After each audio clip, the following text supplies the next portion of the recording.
In this Excel tutorial, I'm gonna explain min-max functions.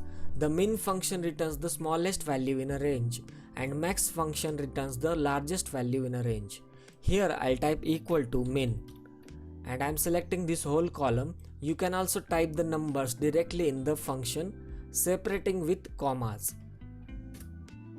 Okay, now let's use max.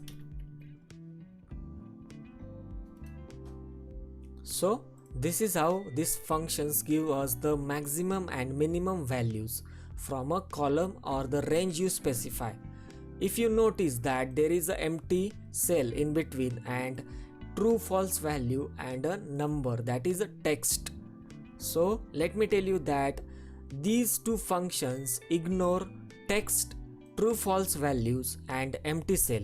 Okay, now if I delete numbers from this column, these two functions will return 0.